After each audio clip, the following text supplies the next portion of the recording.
जय हिंद दोस्तों, मैं राजकुमार आप सभी का स्वागत करता हूं ज्ञानपीठ जीके पॉइंट के इस यूट्यूब चैनल पर। दोस्तों एसएससी जीडी का जो एग्ज़ाम हुआ है 27 तारीख की चौथी शिफ्ट में, उसके क्या क्वेश्चन जीके के पूछे गए हैं जो मुझे बच्चों ने भेजे हैं, तो उनका डिस्कस करते हैं। और ये जो जो हम एनालिसिस कर रहे हैं, जो डिस्कस कर रहे हैं, आपसे रिक्वेस्ट है जो भी डिस्कस दी जा रही है आपको, जो भी एनालिसिस किया जा रहा है उसको पूरा देख के जाइएगा दोस्तों। बहुत सारे प्रश्न ऐसे हैं जो रिपीटेड होते हैं। अगर आपने मेरी क्लास एसएससी जीडी की सीरीज कंटिन्यू पढ़ी है तो दावे के साथ कहता हूं कि सारे क्वेश्चन, अगर 20 क्वेश्चन है तो 18-19 क्वेश्चन ऐसे होंगे जो आपको पढ़ा दिए गए हैं। तो चलिए देखते हैं कौन कौन से प्रश्न पूछे गए हैं आज। तो दोस्तों एक क्वेश्चन आपसे पूछा गया है कि राष्ट्रपति के समाधान की शक्ति कौन से अनुच्छेद में वर्णित है। संविधान के अनुसार राष्ट्रपति की समाधान शक्ति कौन से आर्टिकल में लिखी गई है, ये पूछा गया है। तो दोस्तों इसका सही जवाब है अनुच्छेद 72। अनुच्छेद 72 में राष्ट्रपति के क्षमादान की शक्ति का उल्लेख है। सुपर इंपॉर्टेंट क्वेश्चन है दोस्तों, कई बार आता है एग्जाम में, याद रखिएगा। दोस्तों अगर आपसे पूछा जाए क्या और कोई अनुच्छेद जो आपको याद रखना राष्ट्रपति संबंधित, सबसे पहले तो आप याद रखिएगा कि भारत के राष्ट्रपति बनने के लिए न्यूनतम आयु कितने वर्ष होनी चाहिए। दोस्तों राष्ट्रपति बनने के लिए न्यूनतम आयु है 35 वर्ष। भारत के राष्ट्रपति की न्यूनतम आयु कितने वर्ष की होती है, तो 35 वर्ष की होती है, आप याद रखना, ठीक है दोस्तों। और इसके साथ साथ आर्टिकल 72 में कहा गया है कि भारत का राष्ट्रपति के बारे में, सॉरी 52 में, आर्टिकल 52 में कहा गया है भारत के राष्ट्रपति के बारे में, ये भी आप याद रखिएगा, ठीक है। ये 72 लिख दिया है, 52 है। अनुच्छेद 52 में कहा गया कि भारत का राष्ट्रपति होगा, ये आप याद रखिएगा दोस्तों। और कौन सा आर्टिकल आपको याद रखना, जो राष्ट्रपति का आर्टिकल बहुत ज़्यादा पूछा जाता है, तो एक आप याद रखिएगा दोस्तों, राष्ट्रपति की शपथ। राष्ट्रपति की शपथ कौन से अनुच्छेद में है, तो दोस्तों राष्ट्रपति की जो शपथ है वो है आपका अनुच्छेद 60 में। राष्ट्रपति की शपथ का उल्लेख अनुच्छेद 60 में है। और अनुच्छेद 61 में राष्ट्रपति पर जो महाभियोग की प्रक्रिया चलाई जाती है उसका उल्लेख है। तो महाभियोग का उल्लेख कौन से अनुच्छेद में है, तो अनुच्छेद 61 में है, याद रखिएगा, ठीक है दोस्तों। अनुच्छेद 61 में महाभियोग की प्रक्रिया का उल्लेख है, आपसे पूछा जाए तो आप याद रखिएगा दोस्तों। एक आपसे पूछेगा राष्ट्रपति के बारे में और वो पूछता है उसके अनुच्छेद 123, कभी क्वेश्चन आए कि अनुच्छेद 123 क्या है। दोस्तों राष्ट्रपति जो है ये अपना अध्यादेश जारी करता है। तो राष्ट्रपति का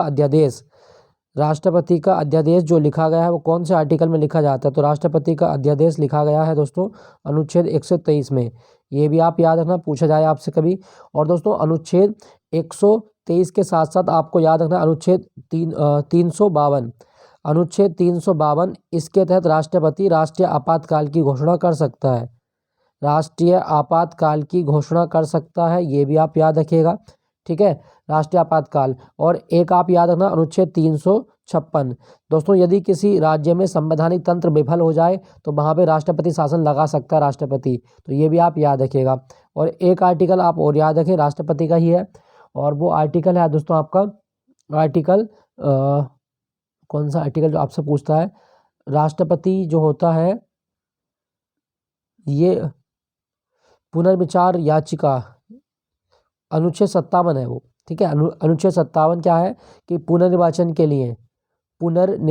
के लिए जो कोई भी व्यक्ति होता है ना वो दोबारा राष्ट्रपति बन सकता है। तो कभी क्वेश्चन आए कि राष्ट्रपति के पुनर्निर्वाचन की जो शक्ति लिखी गई है वो कहाँ पर है, तो वो है आपकी अनुच्छेद 57 में, राष्ट्रपति दोबारा राष्ट्रपति बन सकता है, ठीक है दोस्तों राष्ट्रपति भारत में तीनों सेनाओं का सर्वोच्च कमांडर इन चीफ है। भारत की 15वीं राष्ट्रपति कौन है, दोस्तों 15वीं राष्ट्रपति आप याद रखना द्रौपदी मुर्मू ये 15वीं राष्ट्रपति हैं, ठीक है।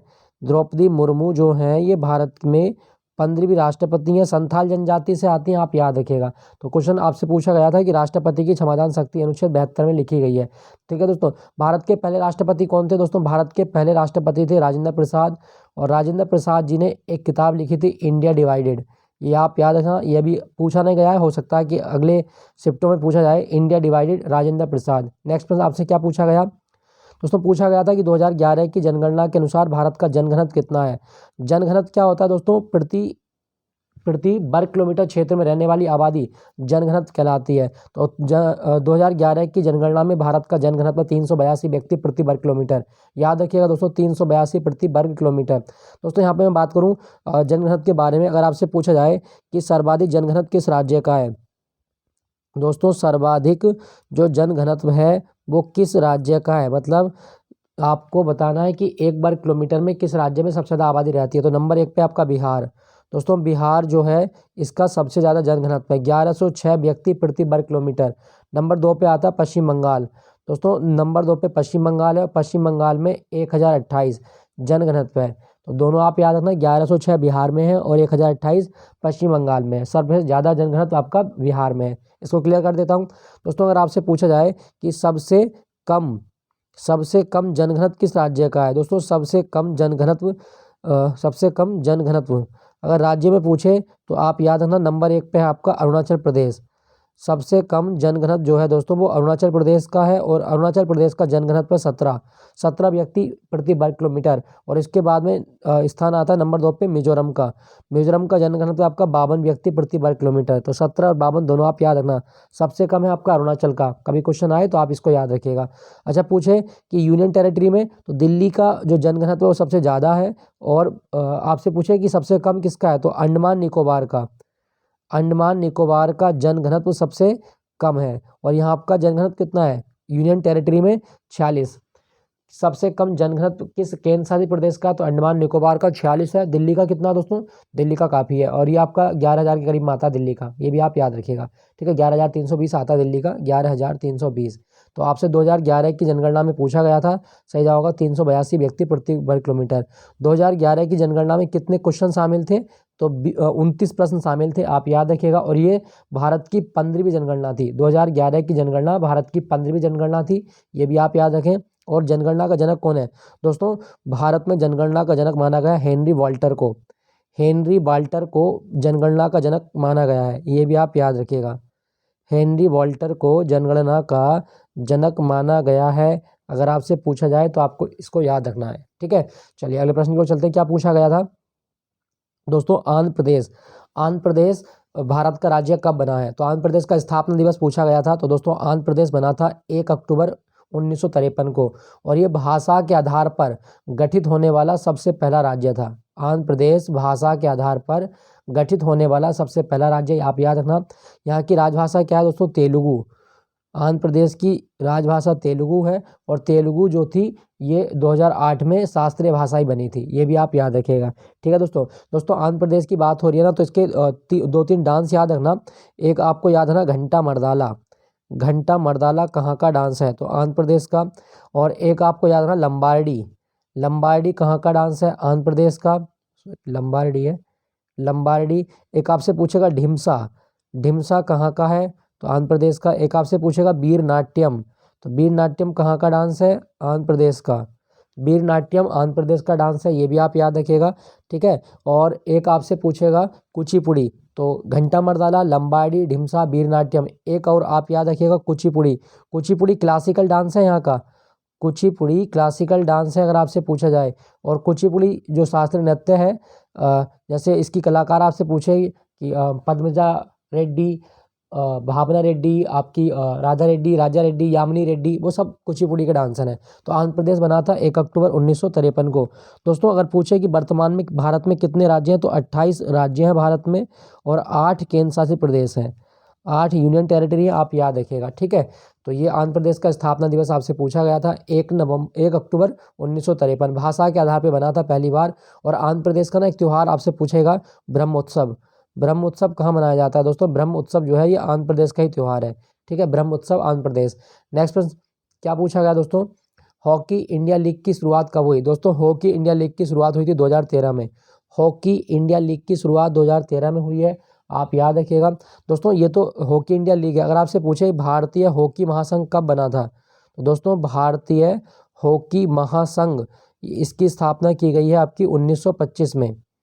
भारतीय हॉकी महासंघ 1925 7 नवंबर को बना था। 7 नवंबर 1925 को भारतीय हॉकी महासंघ बना।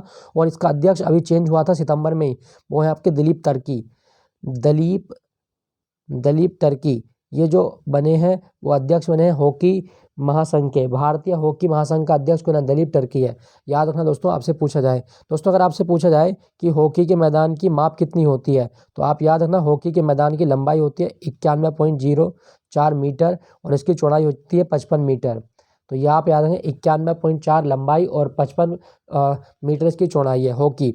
और आपसे पूछा जाए कि भारत ने हॉकी में अपना पहला ओलंपिक पदक कब जीता था? तो वर्ष 1928 में एम्स्टर्डम ओलंपिक में भारत की हॉकी टीम ने अपना पहला गोल्ड मेडल जीता था। ये भी आप याद रखिएगा। ठीक है दोस्तों अगर आपसे पूछा जाए कि हॉकी के मैच की अवधि कितनी होती है, तो हॉकी के मैच की अवधि होती है 60 मिनट। 60 मिनट में हॉकी के मैच की अवधि होती है, ये भी आप याद रखिएगा। ठीक है, तो आपसे पूछा गया था कि हॉकी इंडिया लीग की शुरुआत 2013। दोस्तों 2013 से एक क्वेश्चन ये पूछ सकता है आपके एग्जाम में कि भारत में खाद्य संरक्षण अधिनियम कब लाया गया था? तो दोस्तों भारत में खाद्य संरक्षण अधिनियम जो लाया गया था वो 2013 में लाया गया था। खाद्य संरक्षण अधिनियम 2013, ये भी आप याद रखना। ठीक है, तो ये आपसे पूछा गया था। क्लियर। नेक्स्ट प्रश्न की ओर चलते हैं। नेक्स्ट प्रश्न आपसे पूछा गया है कथकली नृत्य किस क्षेत्र से संबंधित है? दोस्तों ऑप्शन में आपका ऐसे ऑप्शन थे पूर्वी क्षेत्र, उत्तरी क्षेत्र। तो कथकली नृत्य की उत्पत्ति दक्षिण भारतीय राज्य केरल से हुई है। तो दक्षिण भारत आपका सही जवाब था, दक्षिण में इसकी उत्पत्ति हुई है केरल से। दोस्तों कथकली जो है ना, इसमें 24 हस्त मुद्राएं बहुत फेमस हैं। तो कभी क्वेश्चन आए कि कौन सा क्लासिकल डांस है जो अपनी 24 हस्त मुद्राओं के लिए जाना जाता है? कथकली है। ठीक है, बाकी एक क्वेश्चन आपसे पूछेगा दोस्तों, गरीबों की कथकली किसे कहा जाता है? तो कभी क्वेश्चन आए कि गरीबों की कथकली किसे कहा गया है?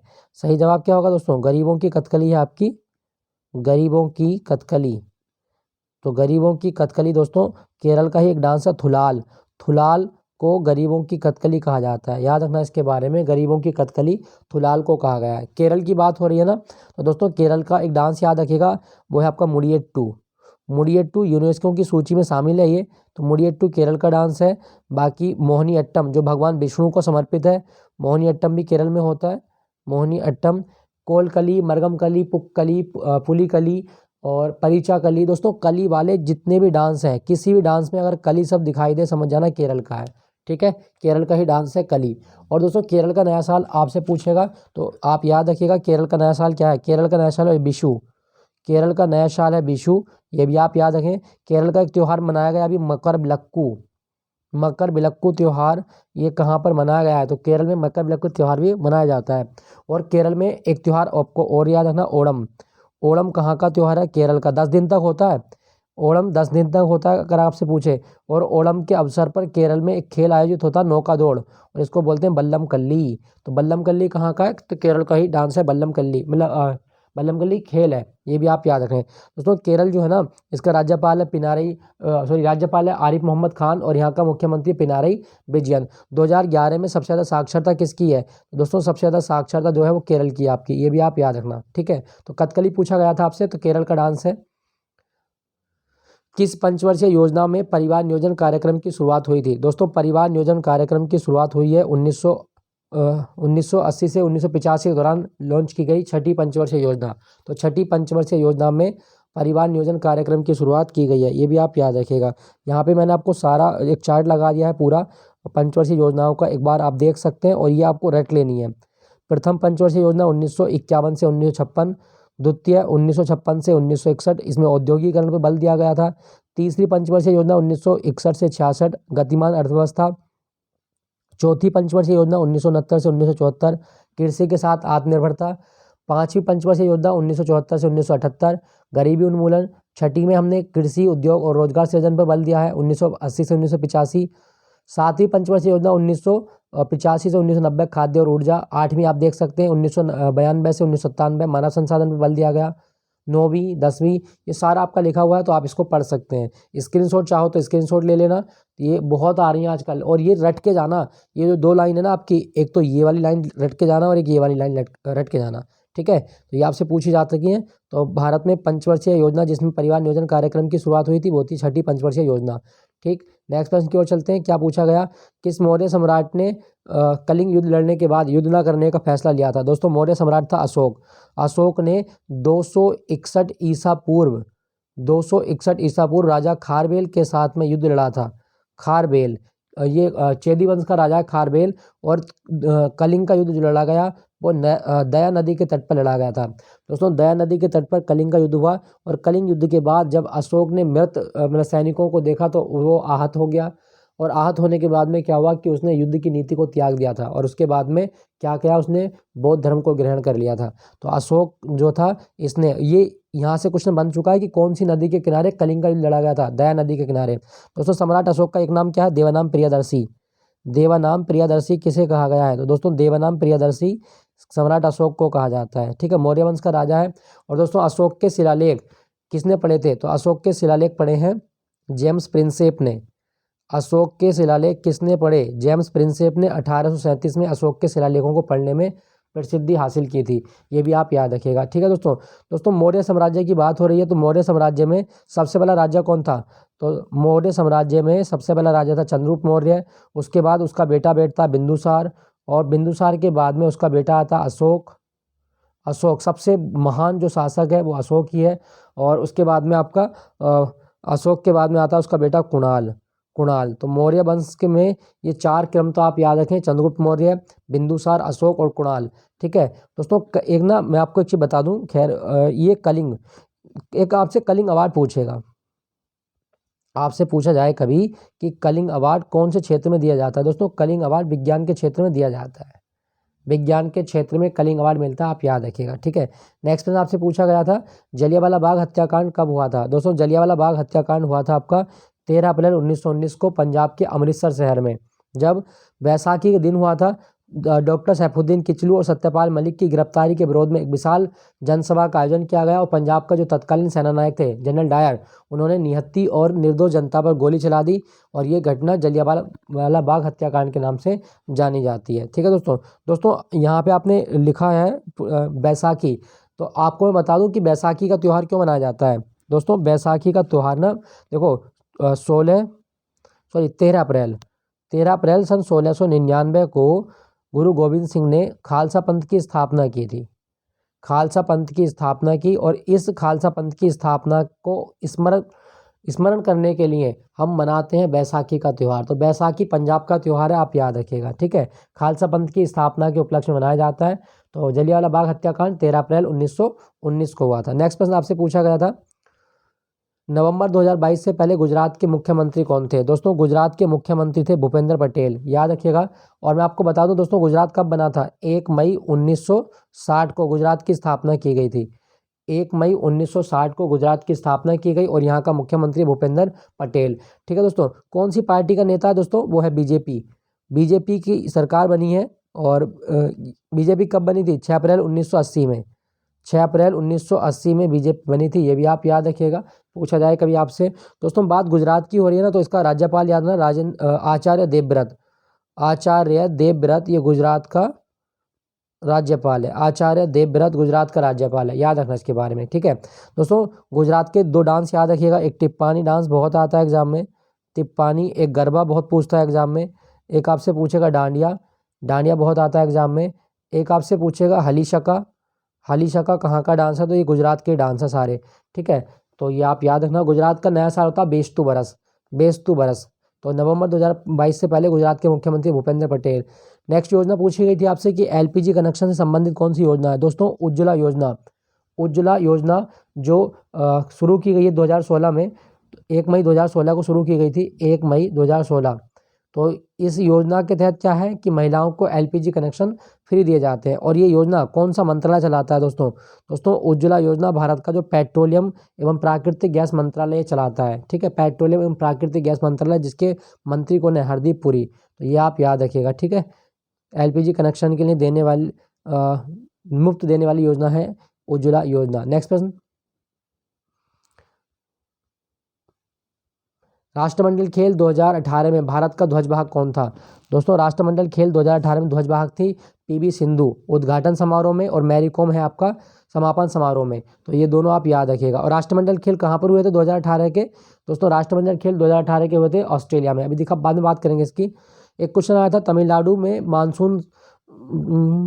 मानसून से वर्षा होती है, कौन से मानसून से वर्षा होती है? दोस्तों इस क्वेश्चन में थोड़ा मतलब पूरी तरह से हम कह नहीं सकते ये क्वेश्चन आया नहीं आया, लेकिन डाउट में है, लेकिन फिर भी आप याद रखिएगा कि उत्तर पूर्वी मानसून में वर्षा होती है तमिलनाडु में। दोस्तों तमिलनाडु से ना एक चीज़ पूछे आपसे, यहाँ का त्यौहार, एक त्यौहार आप याद रखिएगा, नाट्यांजलि। नाट्यांजलि कहाँ का त्यौहार है? दोस्तों नाट्यांजलि जो त्यौहार है वो आपका तमिलनाडु का है। नाट्यांजलि त्यौहार तमिलनाडु का है। एक थाईपुसम पूछा जा सकता है, थाईपुसम। एक आपसे पोंगल पूछ सकता है, पोंगल। तो थाईपुसम, नाट्यांजलि, पोंगल। और एक आपसे पूछेगा पुथांडु। पुथांडु नया साल होता है आपका, पुथांडु नया साल है तमिलनाडु का, तो तमिलनाडु के मतलब त्यौहार है, आप याद रखिएगा। उत्तर पूर्वी मानसून वर्षा करता है तमिलनाडु में, ठीक है दोस्तों। यहाँ पे आपने लिखा मानसून किस भाषा का शब्द है, अरबी भाषा का शब्द है। मानसून किस भाषा का शब्द है, अरबी भाषा का, क्लियर। तो और आपसे क्या पूछा जा सकता है इसके बारे में, हाँ नवेली से क्वेश्चन आ सकता है कि भारत में सबसे ज़्यादा लिग्नाइट कोयले के भंडार कहाँ पर हैं, तो नवेली में लिग्नाइट कोयले के भंडार हैं। लिग्नाइट कोयले के भंडार है आपका नवेली में, ये भी आप याद रखना, ठीक है। चलिए अगले प्रश्न की ओर चलते हैं। नेक्स्ट प्रश्न, बस दोस्तों यही प्रश्न थे। दोस्तों मैं आपको ना एक चीज़ बता देता हूँ कि अभी ना आपकी जो भी शिफ्ट है, मैं आपको लगभग 5-6 डांस बताता हूँ जो आपसे पूछे जा सकते हैं, ठीक है। 5 या 6 डांस, और जो मेरा मतलब एक अनुमान है जो आपसे एग्जाम में पूछे जा सकते हैं। तो कौन कौन से डांस हैं जो आपको याद रखने हैं, देखो एक आपको याद रखना है स्पीतुक गस्टर। दोस्तों स्पीतुक गस्टर ये लद्दाख की संस्कृति के लिए आयोजित होता है और ये लद्दाख में मनाया जाता है। तो एक क्वेश्चन तो ये आपसे आ सकता है, स्पीतुक गस्टर कहाँ का त्यौहार है, लद्दाख का। एक आपसे पूछेगा मांडू महोत्सव, तो दोस्तों मांडू महोत्सव जो है ये मध्य प्रदेश का है। मांडू महोत्सव मध्य प्रदेश, मांडू महोत्सव मध्य प्रदेश का है, ठीक है। एक आपसे पूछेगा दोस्तों डोल यात्रा कहाँ का त्यौहार है, दोस्तों डोल यात्रा ये पश्चिम बंगाल का त्यौहार है, पश्चिम बंगाल। डोल यात्रा पश्चिम बंगाल का त्यौहार है, आप याद रखिएगा, पूछा जाए कभी आपसे तो पश्चिम बंगाल का त्यौहार है, क्लियर। अच्छा ये डोल यात्रा हो गई। एक आपसे पूछेगा